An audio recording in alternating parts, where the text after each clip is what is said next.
Good morning students. आज हमारा topic है गाउसेस लॉ। बहुत इंपॉर्टेंट है, हर बार बोर्ड एग्जाम में क्वेश्चन आता ही आता है। इसकी एप्लीकेशंस भी है, एप्लीकेशंस में से कोई ना कोई क्वेश्चन तो बनता ही है। ठीक है, राजस्थान बोर्ड हो चाहे सीबीएसई, दोनों में इसके क्वेश्चन आते हैं। ठीक है, तो गाउसेस लॉ क्या है, इससे पहले हमने देखो फ्लक्स डिस्कस कर लिया था हमने। फ्लक्स क्या होता है कि कोई भी अगर आपके पास प्लेन रखा हुआ है इलेक्ट्रिक फील्ड में, तो इलेक्ट्रिक फील्ड लाइंस उस प्लेन से पास हो रही होगी। ठीक है, तो number of electric field lines passing through a plane along its area क्या कहलाएगा, इलेक्ट्रिक फ्लक्स। ठीक है, और इलेक्ट्रिक फ्लक्स के लिए हमने ये कैलकुलेट भी कर लिया था, इलेक्ट्रिक फ्लक्स के लिए कि फाई इक्वल टू क्या होगा, वो E dot S, uniform electric field है तो। ठीक है ना, आज यहाँ पे डिस्कस करते हैं ये बात को समझना। गाउसेस लॉ क्या कहता है, देखना समझना। देखिएगा, पहली चीज कि जहां चार्ज है, जहां पर भी चार्ज है तो इलेक्ट्रिक फील्ड है। इलेक्ट्रिक फील्ड है तो कोई भी प्लेन रखा तो इलेक्ट्रिक फील्ड लाइंस प्लेन से पास होगी, मतलब फ्लक्स की भी एग्जिस्टेंस है। ठीक है, अब बात को समझना। गाउसेस लॉ का स्टेटमेंट ये है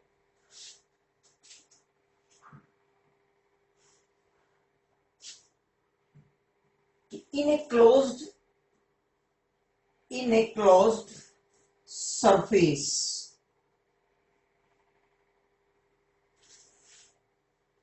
net electric flux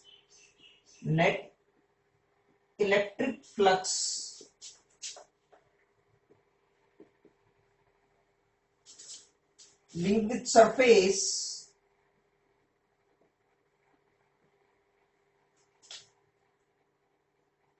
is equal to ratio of charge enclosed by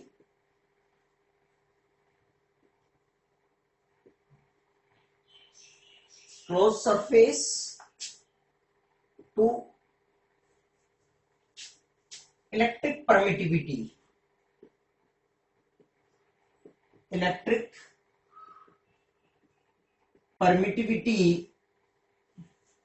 of vacuum. Medium होगा तो फिर वो मीडियम क्या जाएगी, समझना। यहां पे मान लीजिएगा कोई क्लोज्ड सरफेस है। पहली बात तो ये समझना, क्लोज सरफेस और क्लोज पाथ दो अलग अलग चीजें हैं। इसको मैं एग्जांपल से ही समझाता हूं बात को। चूड़ी, रिंग एक क्लोज्ड पाथ है। स्पेयर, फुटबॉल एक क्लोज्ड सरफेस है। आपने कोई वायर लिया, वायर को एक रेक्टेंगुलर फॉर्म में कन्वर्ट कर दिया, एक रेक्टेंगल बन गया उसका, वायर का बाउंड्री बन गई, तो एक क्लोज्ड पाथ है। ठीक है, लेकिन कोई बॉक्स, कोई डिब्बा क्या है, क्लोज्ड सरफेस है। सिलेंडर क्या है, क्लोज्ड पाथ है, ये क्लोज सरफेस है, क्लोज सरफेस है। कोन भी क्या है, क्लोज्ड सरफेस है। ठीक है, अब बात को सुनो कि अगर कोई चार्ज क्लोज्ड सरफेस में रखा हुआ है, कैसी भी सरफेस हो, क्लोज्ड होनी चाहिए। मान लीजिएगा ये कोई भी सरफेस है, क्लोज सरफेस है, इसके अंदर कुछ चार्ज रखा हुआ होगा, Q1 minus Q2 Q3 Q4 charges कुछ रखा हुआ है। अच्छा, चार्जेस रखा हुआ है तो इलेक्ट्रिक फील्ड है, मतलब इलेक्ट्रिक फील्ड लाइंस इससे कुछ पास हो रही होगी, तो इस पर आ भी रही होगी तो बाहर भी निकल रही होगी कुछ। मतलब सरफेस में अगर चार्ज रखा है तो इलेक्ट्रिक फील्ड लाइंस कुछ इमिट होगी तो कुछ एंटर भी करेगी, तो कोई ना कोई इलेक्ट्रिक फ्लक्स तो होगा। तो गाउसेस लॉ का ये कहना है, ये गाउस का ये कहना है कि net electric flux close surface, in a close surface net electric flux linked with the surface ये किसके इक्वल होगा, summation of upon epsilon zero. Total charge summation Q क्या हो गया, टोटल चार्ज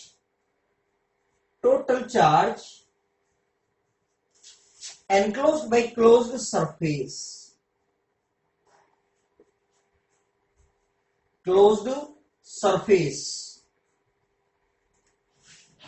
केवल कौन सा चार्ज इंक्लूड करना है, जो सरफेस के अंदर हो। अगर मान लीजिएगा बाहर का यदि कोई चार्ज है, ठीक है, फॉर एग्जांपल बाहर का यदि कुछ भी चार्ज है तो इसको इंक्लूड उसमें नहीं करना है। फॉर एग्जांपल कि अगर यहां पे चार्ज है Q5 माइनस Q6, यहां पर इंक्लूड नहीं कर रहे, ये भी इंक्लूड नहीं होगा, ये भी इंक्लूड नहीं होगा। केवल सरफेस के अंदर जो चार्ज है, सरफेस पे जो चार्ज होगा इंक्लूड होगा, ध्यान रखना, ठीक है, तो इंक्लूड नहीं होगा, ठीक है ना। कौन सा, जो आउटसाइड द सरफेस है। इप्सिलॉन जीरो है इलेक्ट्रिक परमिटिविटी,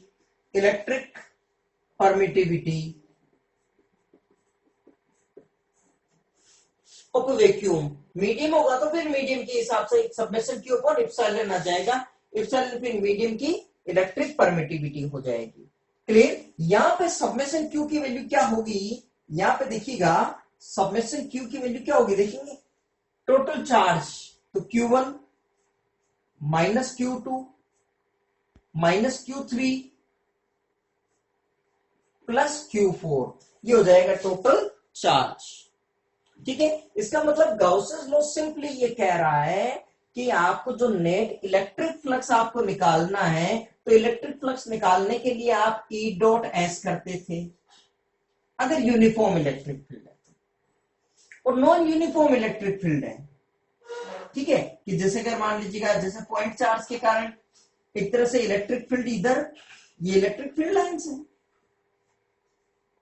तो यूनिफॉर्म का है, देखो डायरेक्शन, इसकी डायरेक्शन अलग है, यहाँ की डायरेक्शन अलग है, ठीक है। अब अगर मान लीजिएगा यहाँ पे कोई सरफेस रखी हुई है, तो सरफेस रखी हुई है तो इलेक्ट्रिक फील्ड लाइंस तो पास होगी, फ्लक्स भी होगा, लेकिन उसकी फिर कैलकुलेशन इस टेक्निक से नहीं करके फिर टेक्निक ये फॉलो करते हैं, integration method, integration E dot ds।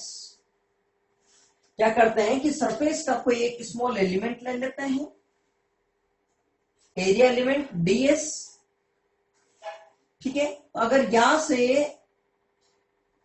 ये इलेक्ट्रिक फील्ड, ये ds की डायरेक्शन, ठीक है, अगर यहां से निकलने वाला जो टोटल फ्लक्स है वो d फाई है, तो d फाई बराबर क्या लिखेंगे, E डॉट s की जगह ds, और फिर कंप्लीटली पूरी सरफेस से देखना तो दोनों तरफ इंटीग्रेशन कर देंगे तो ये आ जाएगा। क्लियर यहां तक, ठीक है। तो ये इस तरह से नेट इलेक्ट्रिक फ्लक्स की टेक्निक है। मतलब इलेक्ट्रिक फ्लक्स निकालने के लिए हमको सरफेस भी चाहिए, सरफेस एरिया कितना है, ठीक है, इलेक्ट्रिक फील्ड कितना है वहां पे, ये सब चाहिए। गाउस लोग कहते हैं ऐसा कुछ भी नहीं है, डायरेक्टली इलेक्ट्रिक फ्लक्स होगा submission Q upon epsilon zero. लेकिन ध्यान रखना क्या क्या चीज है, क्लोज्ड सरफेस होनी चाहिए, पहली चीज। सेकेंडरी एक चीज और भी है इसमें, गाउस लॉ की एक लिमिटेशंस भी है। ये वाली टेक्निक इक्वल टू, मतलब ये क्या कह रहा है कि जो नेट फ्लक्स है वो जो क्लोज सरफेस की स्ट्रक्चर पर डिपेंड नहीं कर रहा है। देखो यहाँ पे क्या कहीं आया है क्या, मैंने कुछ लिखा है क्या, क्लोज सरफेस कुछ यही होना चाहिए, टोटल चार्ज होना चाहिए ना क्लोज सरफेस में। अब ये चाहे चार्ज यहां पर किसी बॉक्स में रखा हो, ठीक है ना, तब भी आंसर यही आएगा, अगर स्पेयर में रखा हो तब भी आंसर यही आएगा। मतलब क्लोज सरफेस के एरिया पे उसकी ज्योमेट्रिकल शेप पर डिपेंड नहीं कर रहा। अच्छा, और देखिएगा अगर बात करें तो इलेक्ट्रिक फील्ड, कूलॉम्स लॉ की बात करें तो कूलॉम्स लॉ के अंदर क्या होता है, क्या से समझना थोड़ा सा, F प्रोपोर्शनल टू 1/r² होता है।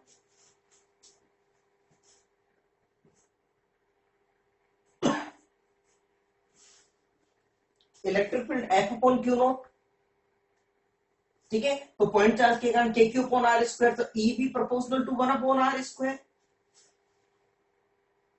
अब देखो E इंटू एस या E इंटू ds, ये क्या है? एरिया। एरिया किसी का भी हो, किसी का भी एरिया हो, यूनिट क्या होगी? Metre square.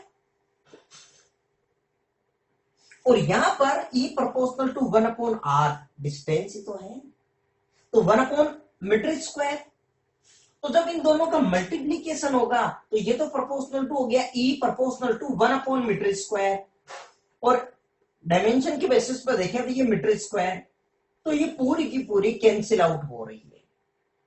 इसलिए यहां पर गाउसेस लॉ के अंदर भी जो फ्लक्स है वो किसी भी मीटर पर डिपेंड नहीं कर रहा, मतलब डायमेंशन पर, इसकी ज्योमेट्रिकल शेप पर, लेंथ हो, विड्थ हो, रेडियस हो, हाइट हो, कुछ भी हो, उस पर डिपेंड ही नहीं कर रही। अच्छा, कब नहीं करेगी? जब E proportional to 1 upon r square होगा ना, तो ये एक दूसरे को कैंसिल आउट हो जाएंगे और फ्लक्स ज्योमेट्रिकल शेप पर डिपेंड नहीं करेगा क्लोज्ड सरफेस के अंदर, तो ये एप्लीकेबल हो जाएगा। तो ध्यान रखना, गाउसेस लॉ केवल तभी अप्लाई होगा कि जब यहां पर electric field proportional to 1 upon r square हो, मतलब इनवर्स स्क्वायर लॉ को फॉलो करता हो। तो कई बार क्वेश्चन ये आ जाता है कि कुलम्ब्स लॉ में अगर F proportional to 1 upon r square की बजाय F proportional to 1 upon r cube होता है, या ये पूछ रहे कि भाई इलेक्ट्रिक फील्ड है जो 1 अपॉन आर क्यूब के इनवर्सली प्रोपोर्शनल होता, तो क्या गाउसेस लॉ अप्लाई होता? नहीं होता। ठीक है, फिर यहां पे बात सोचें तो 1 अपॉन मीटर क्यूब P से, और S तो मीटर स्क्वायर ही होगा एरिया। ठीक है, तो फिर 1 मीटर तो बचता, अब वो लेंथ हो सकती है, विड्थ हो सकती है, मतलब कहीं ना कहीं ज्योमेट्रिकल शेप का कंसेप्ट आ ही जाता। समझ में आ रही मेरी बात? ठीक है, अब कुछ क्वेश्चंस करते हैं। देखो, तो यहां तक चीज के लिए तो सिंपली ये है गाउसेस लॉ कि भाई कोई भी क्लोज्ड सरफेस में कुछ चार्ज रखा है, तो इलेक्ट्रिक फील्ड लाइंस बाहर निकलेगी या एंटर करेगी, मतलब फ्लक्स एग्जिस्ट करेगा। तो net flux associate with the closed surface किसके इक्वल होगा? Summation Q upon epsilon 0। कौन होगा? फ्लक्स इक्वल हो रहा है electric flux, summation Q total charge होना चाहिए जो क्लोज्ड सरफेस में, जो सरफेस पर चार्ज है इंक्लूड होगा, जो बाहर चार्ज कितना भी हो इंक्लूड नहीं करना है इसमें। समझ में आ रही मेरी बात? दूसरी बात,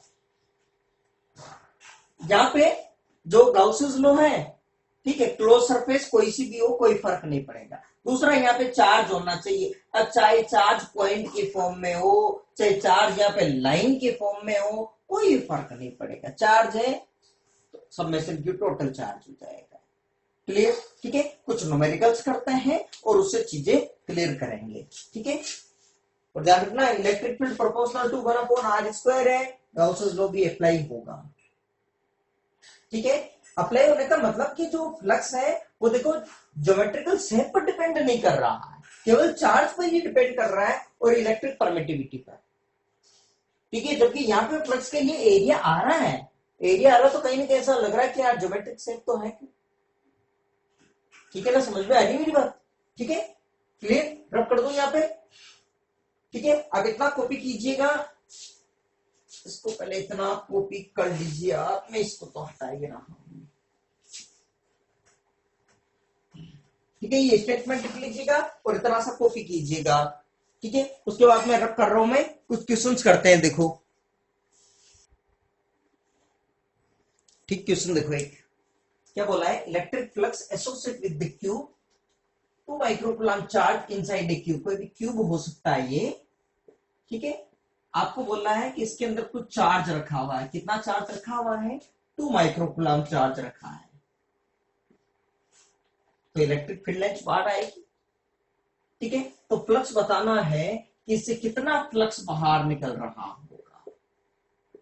इलेक्ट्रिक फील्ड बाहर निकल रही मतलब फ्लक्स आ रहा है। ठीक है, तो कितना फ्लक्स बाहर आ रहा होगा ये पता लगाना है। तो फ्लक्स क्या होगा? अब क्लोज सरफेस है ना, तो क्लोज सरफेस है तो डायरेक्टली गाउसेस लॉ यूज में ले सकते हैं। क्या हो जाएगा? Summation Q upon epsilon 0। Summation Q, total charge enclosed by closed surface 2 microcoulomb, 2 microcoulomb upon epsilon 0. Micro का मतलब 10⁻⁻⁻6 अपॉन, ये क्या हो जाएगा, एप्सिलॉन 0 की वैल्यू होती है 8.85, 10⁻⁻12।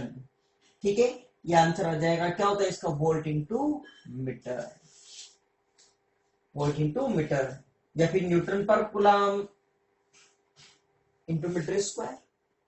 ठीक है, तो ये आंसर आ जाएगा, आप सोल्व कर लेना जो भी आ रहा है। 2 इंटू 10⁻6 हो जाएगा अपॉन 8.85, या हो गया आपके 2 इंटू 10 कर रहा हूं upon 8.85।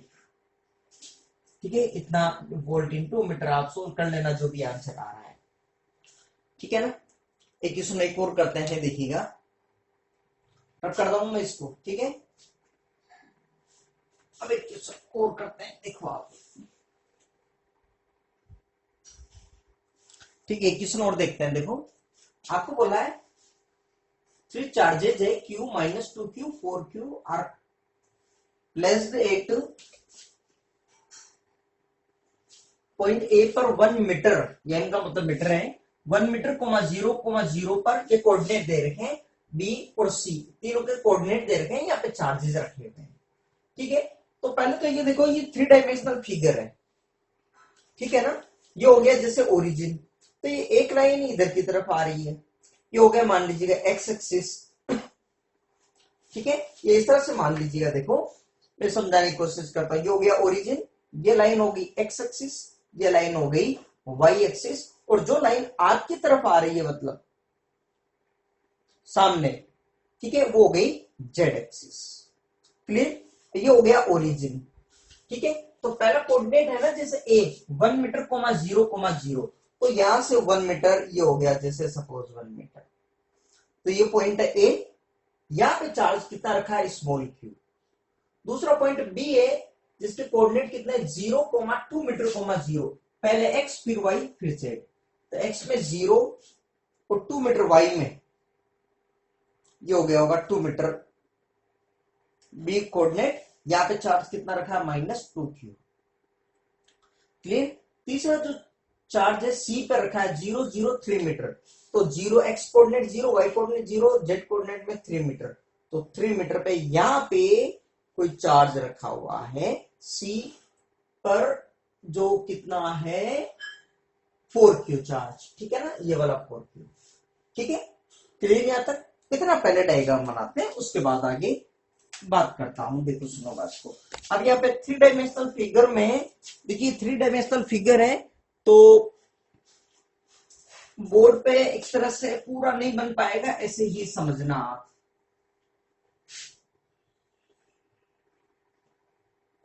X axis, Y axis, और ये जेड एक्सिस जो आपकी तरफ आ रही है। ठीक है ना, ये ओरिजिन है, ये मान लीजिएगा पॉइंट ए, कोऑर्डिनेट कितना है 1,0,0 मीटर में। ठीक है, ये पॉइंट बी,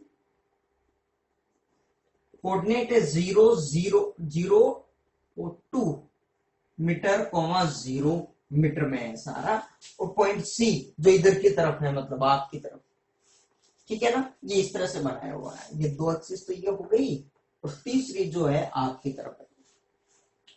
ठीक है ना, ये सी हो गया यहां पे कहीं। ठीक है, तो यहां पर ये हो गया सी,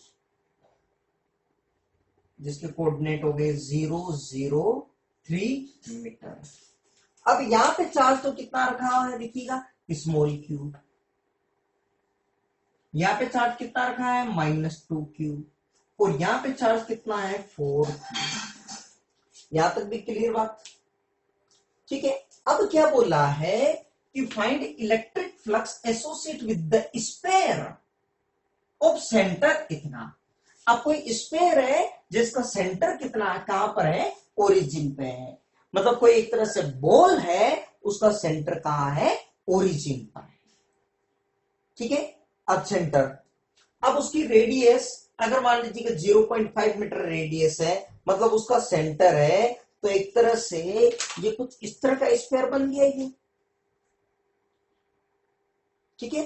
तो मतलब इसकी सेंटर से जो सरफेस है वो 0.5 मीटर है, तो मतलब ये 0.5 मीटर यहां से भी कट करेगा, 0.5 मीटर पे यहां पे भी कट करेगा, 0.5 मीटर को उसको काटते हुए चलेगा, इंटरसेक्ट, ठीक है। तो अब मैं इसका भी एक डायग्राम बनाने की कोशिश करता हूं, अगर ये टाइम चले तो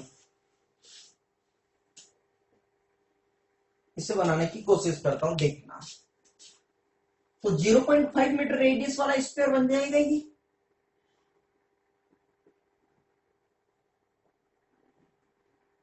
ये बन गया। रेडियस कितनी होगी 0.5 मीटर, ठीक है।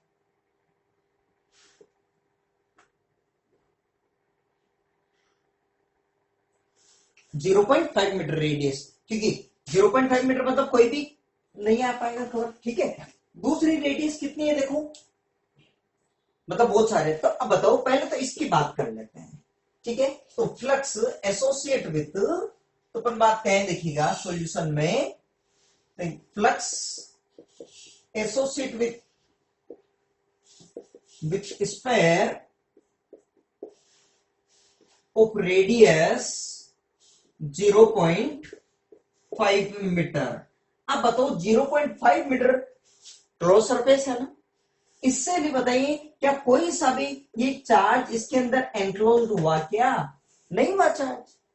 तो भाई बराबर क्या होगा, summation Q upon epsilon zero. तो सबमेशन क्यू जो चार्ज केवल सरफेस के अंदर है या सरफेस पर है, ठीक है। तो यहां पे आंसर कितना हो गया, कोई भी चार्ज में, सारे आउटसाइड द सरफेस है। तो आंसर कितना हो गया, 0/एप्सिलॉन zero, 0 volt into metre. Second वाले में ये मतलब फर्स्ट हो गया। Second, when radius is when radius is कितनी है 1.5 मीटर।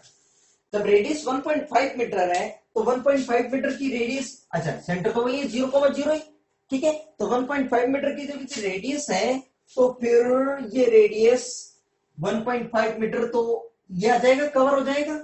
ये कवर नहीं हो पाएगा, ये हो गया कवर, ठीक है, ये कवर हो गया 1.5 मीटर की रेडियस।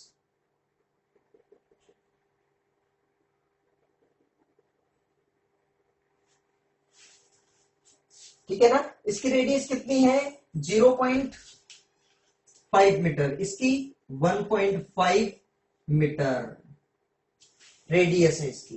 तो अब की बार बताओ, देखिए 1.5 मीटर की रेडियस के अंदर कौन सा चार्ज एनक्लोज हो गया, केवल ये वाला, ठीक है। तो अब इससे फ्लक्स क्या होगा, तो फाइव इक्वल टू क्या जाएगा, वही submission Q upon epsilon zero, ठीक है। अब की बार सबमिशन की वैल्यू कितनी होगी, Q upon epsilon zero volt into metre. अब सोचो, देखो जब 2.5 मीटर रेडियस होगी, when radius is 2.5 मीटर, तो 2.5 मीटर की रेडियस के अंदर अगर बात करें तो कौन सा ये कवर होगा, 2.5 मीटर की रेडियस तो 2 से ज्यादा होगी 2.5, ये होगी 2.5 मीटर की रेडियस।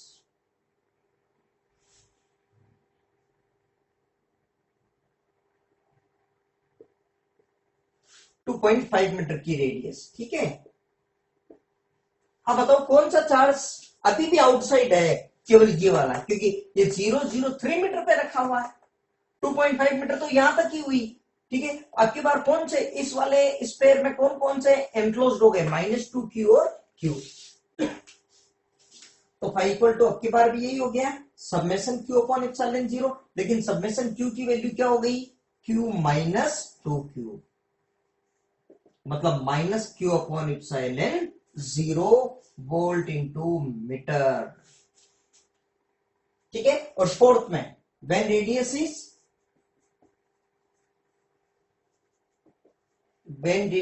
Is 3 metre. अब बताओ तो 3 मीटर की रेडियस होगी तो ये सारा ही कवर हो जाएगा, ये 3 मीटर की रेडियस, ठीक है। तो 3 मीटर में ये सरफेस के ऊपर आ गया, इंक्लूड करेंगे इसको। अच्छा 4 मीटर की रेडियस होती तब भी फिर ये तीनों ही इंक्लूड होते हैं। तो अब की बार आंसर क्या आ जाएगा, pi equal to summation Q upon epsilon 0। Summation Q कितनी क्या हो गया, Q minus 2q plus 4q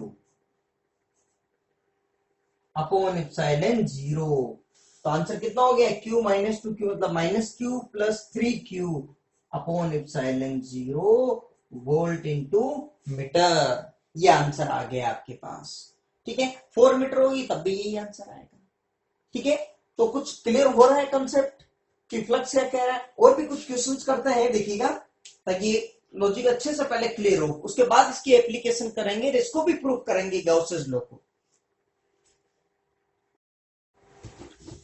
चल देखिए, कुछ क्वेश्चंस है जो इलेक्ट्रिक फ्लक्स से क्यूब से रिलेटेड आते हैं। बहुत सारी क्वेश्चंस कि कोई जो चार्ज है क्यूब के कोई सेंटर पे रखा हुआ है, चार्ज है तो क्यूब की किसी सरफेस किसी फेस के सेंटर पे रखा है, तो फ्लक्स कितना आएगा।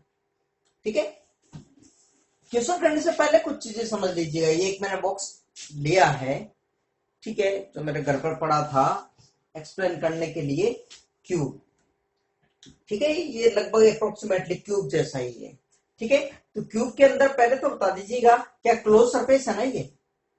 ठीक है, अब पहले बता दीजिए इसमें फेसेस कितने हैं, फेस फलक सरफेसेस पूरी क्लोज सरफेस तो है, कितने हो गए इसमें प्लेन ये, तो 1 2 3 4 5 6, तो 6 फेसेस है।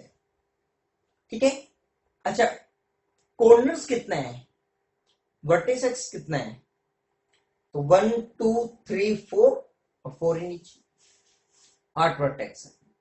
ठीक है, कोर कितनी है, कोर मतलब ये साइड्स कितनी है, देखो 1 2 3 4 5 6 7 8 9 10 11 12 12 कोर हो गई है। क्लियर यहां तक। अब देखो इसके अंदर क्वेश्चन जैसे पूछते हैं कि अगर कोई चार्ज इसके सेंटर पे रखा हुआ है, ठीक है, इसमें मैं क्वेश्चंस की फॉर्म में नहीं लिख रहा हूं, डायरेक्टली ही बता रहा हूं कि कैसे क्या क्वेश्चंस आते हैं, क्वेश्चंस अपने आप उसमें समझ में आ जाएंगे। केस 1,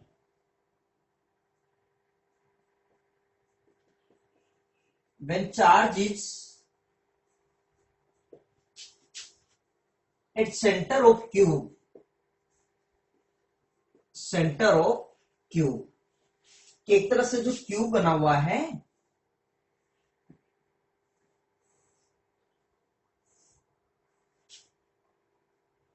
ये क्यूब,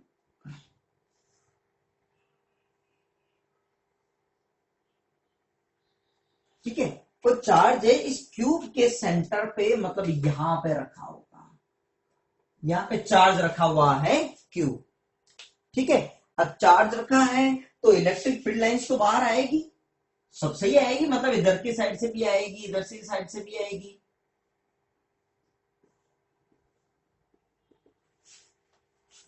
ठीक है ना।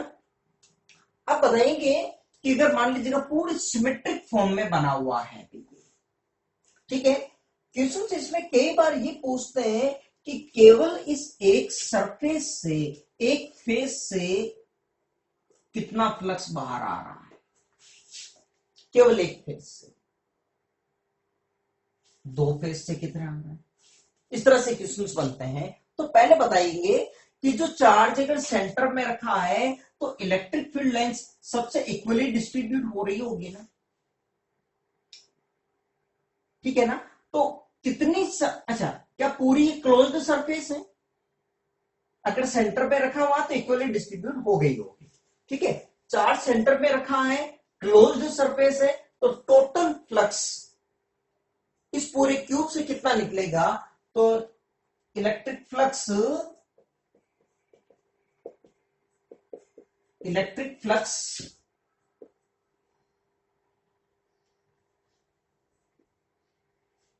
थ्रू क्यूब कितना आ जाएगा Q upon epsilon zero, summation Q upon epsilon zero, summation Q total charge.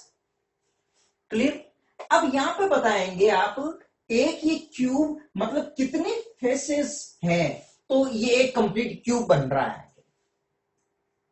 कि फ्लक्स तो सारी सरफेसेस से बाहर निकल रहा है, हमको क्या है कि केवल किसी एक फेस से निकालना। तो यहां पर कितनी फेस मिलकर ये एक क्यूब बन रहा है, तो 6 फेस। तो अब की बार मैं इसमें ये कहूं क्या, अगर चार्ज सेंटर में रखा है, पूरे क्यूब की पूछे इक्वली डिस्ट्रीब्यूट, ये हो गया। दूसरी बात, अगर मान लीजिएगा ये हो गया 1 क्यूब, इसका मतलब कितना हो गया 6 फेसेस।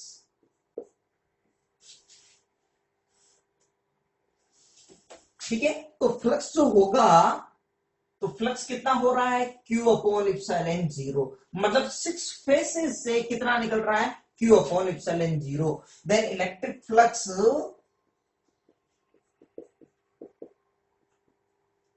फ्रॉम वन फेस, तो यहां पर मतलब 6 फेस से मिलकर, ये देखो ये पूरी एक तरह से जो 6 फेस है पूरे से मिलकर Q अपॉन एप्सिलॉन जीरो है ना, मतलब 6 फेस हो गए faces.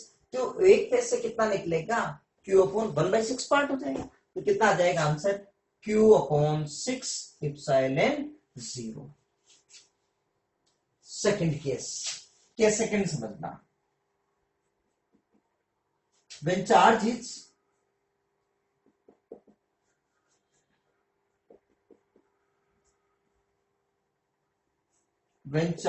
is at center of one face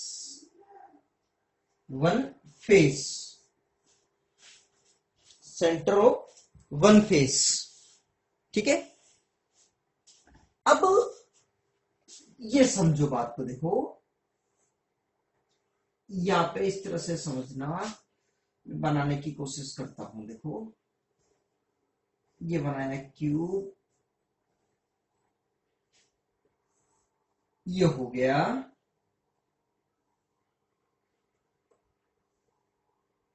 आपके पास जो चार्ज बोला है वो कहां है, किसी एक फेस के सेंटर पे, मतलब यहां पे होगा या यहां पे होगा, कहीं पर भी, ये वाला मान लिया यहां पे चार्ज रखा हुआ है क्यू, मतलब अब की बार एक तरह से ये जो फेसेस है, ठीक है, तो यहां पर कहीं चार्ज रखा होगा की बार क्यू। ठीक है ना। अब बताओ जो चार्ज यहां पे रखा है, तो ज्यादातर तो इससे ही आएगा बाहर फ्लक्स, फिर इससे इतना थोड़ी ना आएगा बहुत कम। ठीक है, तो इक्वली डिस्ट्रीब्यूट के लिए क्या करें कि यहां पर क्या ऐसा कैसा एक डिब्बा और रख दें क्या, कि ये वाला जो ये बन रही है, जो नई सरफेस बनेगी उसके सेंटर में आ जाए। सोचो एक यहां है, ऐसा कैसा एक डिब्बा यहां पे यदि और रख दिया इसके पास में ही, मतलब इस तरह की कंडीशन बनेगी, वो इसके पास में रखने का मतलब ये हो गया।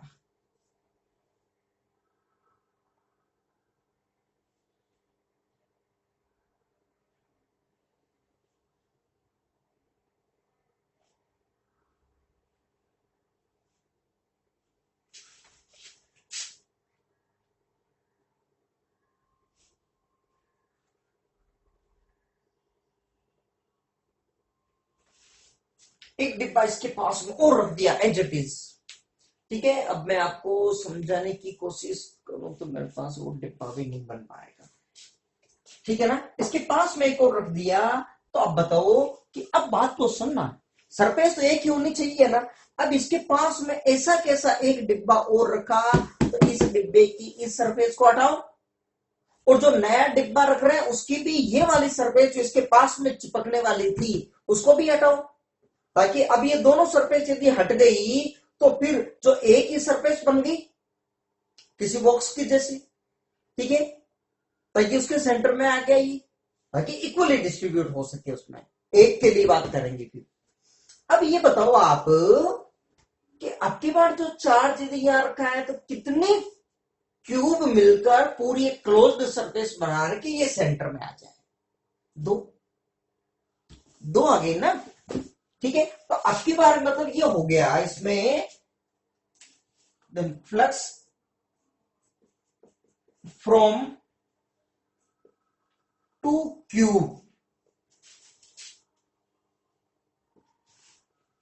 ठीक है। कौन सा एक ही टू क्यूब कितना हो जाएगा? क्यू अपॉन इप्सिलॉन एन 0। अब वन क्यूब का मतलब कितना हो गया? Then flux from one cube कितना हो जाएगा? Q upon two epsilon 0। अब एक बात बताओ, अगर ये वन क्यूब ये वाला लेते हैं तो ये वाली वॉल तो हटी हुई है ना, उसकी भी ये वॉल हटी हुई है। तो अब की बार मतलब वन क्यूब का मतलब कितनी फेसेस हुई? 5। क्योंकि यहां पे, क्योंकि जब जो स्ट्रक्चर जो बना रहे हैं उसके अंदर ये वाली तो हटा ही रहे, ताकि तभी तो वो एक सरफेस बनेगी। ये भी लगी हुई है तो फिर एक सरफेस कहां बने? ठीक है ना। तो ये वाली हट जाएगी और जो यहाँ पास में लगना है और जो पास में लगेगा उसके लिए भी जो ये चिपकने वाली थी यहाँ पे वो भी हटेगी, ताकि पूरी अब एक सरफेस बन गए। मतलब आपकी बार वन क्यूब का मतलब कितनी फेसेस होगी? 5 फेसेस होगी। Then flux from one cube मतलब 5 फेसेस। ये जो ट्रिपल लाइन है इसका मतलब ये इसके इक्विवेलेंट है, ठीक है ना। इक्वल टू कितना हो गया? Q upon two epsilon 0। Then flux मतलब इलेक्ट्रिक फ्लक्स, ये flux from one face will be Q upon two epsilon 0 into 1/5। कितना आ जाएगा? Q upon 10 epsilon 0। मतलब 5 फेसेस का मतलब इतना हो गया ना, तो एक फेस करना है तो 1/10। समझ में आ रही मेरी बात अभी तक? कोई दिक्कत नहीं, ठीक है। अब केस 3 करते हैं। आप पहले दोनों को कॉपी कर लीजिएगा एज इट इज, ठीक है। फिर दो केस इसमें हो रहे हैं उसको भी कंप्लीट करते हैं। चलो अब यहां पे देखो, केस थर्ड है। पहले वाला सेंटर पे हो गया, दूसरा किसी फेस के सेंटर पे हो गया। पहले क्यूब के सेंटर पे, फेस के सेंटर पे, ठीक है। अब क्या बोला है? किसी कोर के सेंटर पे, मतलब ये साइड है, ये कोर है और इसके सेंटर पे यहां पे ये रख दिया ये लो चार्ज क्यूब, ठीक है। मतलब यहां पर ये है तो यहां पे रख दिया है। पहले आपने यहां पे रखा था, अब एक्चुअली कुछ यहां पे रख दिया इस कोर पे। अब एक बात बताओ आप, अब कोर पे रख दिया, ठीक है। अब वही ऐसे कोई सरफेसेस बनाओगे ताकि ये सेंटर में आ जाए, ताकि इक्वली वाला वो अप्लाई कर सके टेक्निक, ठीक है। अब बताओ ऐसा कैसा एक क्यूब और रख दिया तो क्या सेंटर में आ जाएगा? क्या नहीं आएगा? सेंटर में कैसे आ जाएगा? ये हो गया तो ऊपर तो कुछ है ही नहीं, तो यहां पे क्या करना पड़ेगा? एक तो यहां पे रख ही दिया, ऐसे किसी यहां दो हो गए, दो इसके ऊपर रखो, इसके ऊपर ये और उसके ऊपर वो, ठीक है ना। तो पूरे 4 यहां पे रखने पड़ेंगे तो जाके ये बिल्कुल सेंटर में आएगा। तो सरफेस कौन सी हटेगी? जब इसके पास में रखेंगे ये सरफेस हटेगी और उसके पास में रखेंगे तो ये सरफेस भी हटेगी, ठीक है। तो मतलब कुछ इस कंडीशन कुछ इस तरह से बनने लगेगी इसके अंदर कि एक तरह से देखिएगा, एक तो इधर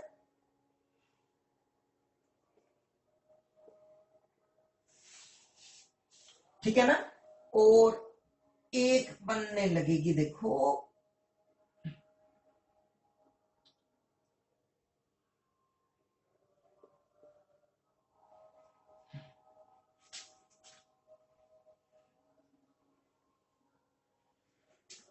ये वाली कंडीशन होगी ना।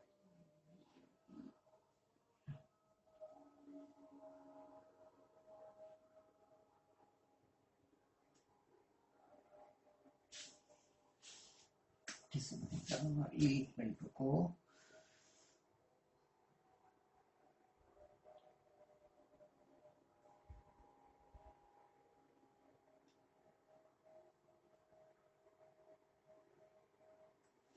यहां पे, ठीक है।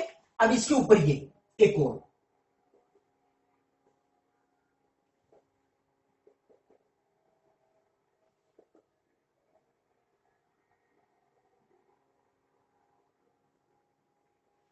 ठीक है ना, इसके ऊपर भी है,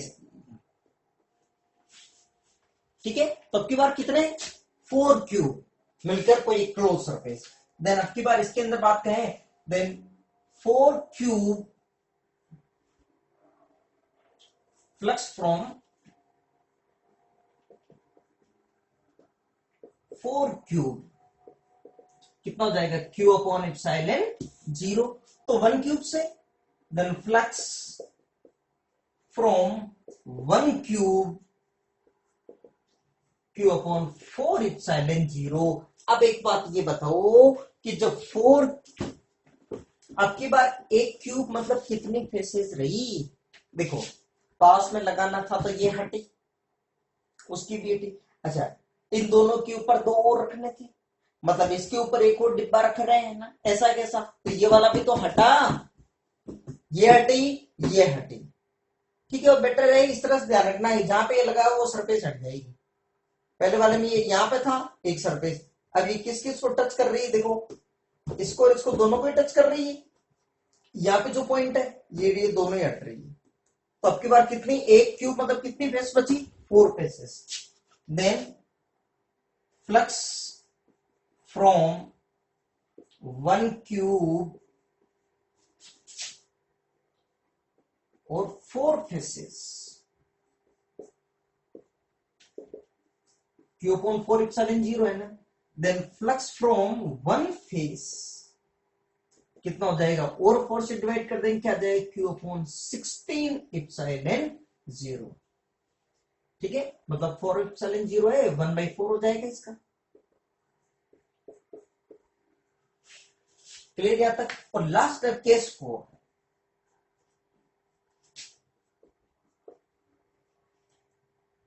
when charge q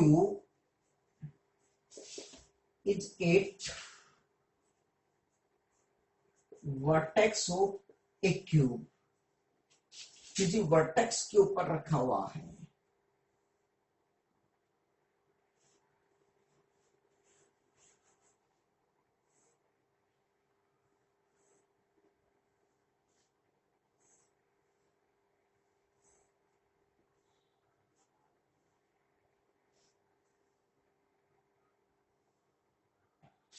वर्टेक्स पे रखा हुआ है, ठीक है, मतलब यहां पे रखा हुआ होगा मान लो,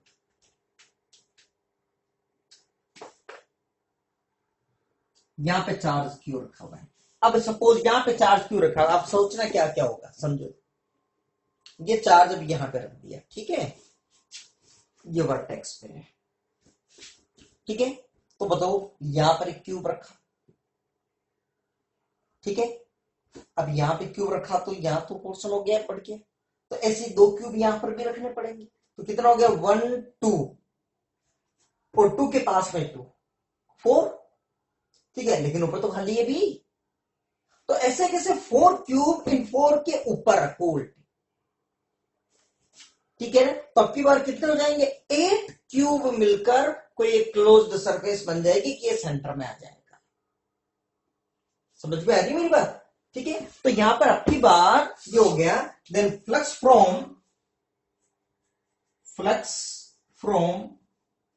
8 क्यूब कितना हो जाएगा, Q upon epsilon 0। Then flux मतलब इलेक्ट्रिक फ्लक्स ही है, फ्लक्स फ्रॉम 1 क्यूब कितना हो जाएगा, क्यू अपॉन 8 एप्सिलॉन 0। अब हटेगी कौन कौन सी सरफेस, ये देखो। अब यहां पर है ना ये, इसका मतलब ये भी टच में हो गई, ये भी टच में हो गई, और ये भी टच में हो गई, तीनों ही हटेगी। तो क्योंकि यहां पे लगाना था ये हट गई, इधर लगाना था तो ये हट गई, ऊपर लगाना था तो ये भी हट गई। तो आपकी बार मतलब 1 क्यूब का मतलब कितनी फेसेस हुई, 3 फेस हुई, ठीक है। Then electric flux from 1 cube या फिर 3 फेसेस कितना है, Q upon 8 epsilon 0, then flux from one face कितना हो गया 1/3 टाइम्स और कर दो 1/3 into Q upon 8 epsilon 0 Q upon 24 epsilon 0। ये आंसर आ गया इसके लिए। ठीक है, कुछ समझ में आई? ठीक है, फटाफट एक बार क्विकली रिकैप कर लेते हैं, रिवाइज करा देता हूं मैं। देखो सुनो बात को, देखिएगा अगर सेंटर के अंदर है, क्यूब के सेंटर में मतलब अंदर हो यहां पे इस तरह से, ठीक है, तो सिमेट्रिक हो गई, तो डायरेक्टली एक फ्लक्स का मतलब कितना हो गया 6 फेसेस। ठीक है, तो एक से कितना हो गया क्यू अपॉन एप्सिलॉन 0, एक क्यूब है डायरेक्ट, एक क्यूब मतलब 6 फेस, 6 फेस से कितना निकल, फेसेस से कितना निकल रहा है क्यू अपॉन एप्सिलॉन 0, तो एक फेस से कितना हो, फेस से कितना हो गया क्यू अपॉन 6 एप्सिलॉन 0। सेकंड कि अगर मान लीजिएगा कि वो किसी फेस के सेंटर पे एज इट इज एक और बना दी, तो ये हट गई, तो अब की बार दो क्यूब से कितना हो गया क्यू अपॉन एप्सिलॉन 0, तो एक से कितना हो गया 1/2 क्यू अपॉन एप्सिलॉन 0। ठीक है ना, या क्यू अपॉन 2 एप्सिलॉन 0। अब की बार एक क्यूब मतलब कितनी फेसेस 5, तो 5 फेसेस से क्यू अपॉन 2 एप्सिलॉन 0, तो एक से और 1/5 कर देंगे तो क्यू अपॉन 10 एप्सिलॉन 0 हो जाएगा। थर्ड कोर के सेंटर पे हो, ठीक है, तो कितने क्यूब रखने पड़ेंगे बता देंगे, एक तो है ये 1 2, मतलब यहाँ पे एक और 1 और 2 क्यूब पर 2, तो ये सेंटर में बन गया ये 4 क्यूब से क्यू अपॉन एप्सिलॉन 0, तो 1 क्यूब से क्यू अपॉन 4 एप्सिलॉन 0। अब एक क्यूब मतलब कितनी फेसेस हुई, तो ये है, तो ये हट गई, ये हट गई, 4 फेसेस से कितना हो गया क्यू अपॉन 4 एप्सिलॉन 0, तो एक से कितना हो जाएगा और 1/4 क्यू अपॉन 16 एप्सिलॉन 0। यहां पर है, ठीक है, तो 8 क्यूब चाहिए ताकि वो सेंटर में बन सके इक्वली। ठीक है, तो 1 2 3 4 तो ये बन गए इन 4 के ऊपर 4, 8 क्यूब से कितना हो गया क्यू अपॉन एप्सिलॉन 0, तो 1 क्यूब से कितना हो गया ये क्यू अपॉन 8 एप्सिलॉन 0, और प्लस 1 क्यूब का मतलब कितना हो गया 3 फेसेस, तो एक फेस से कितना हो गया क्यू अपॉन 24 एप्सिलॉन 0।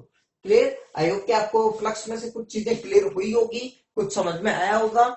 ठीक है, और भी आगे कुछ क्वेश्चन देंगे, तो इलेक्ट्रिक फ्लक्स अच्छे से आपको समझ में आया। Thank you class.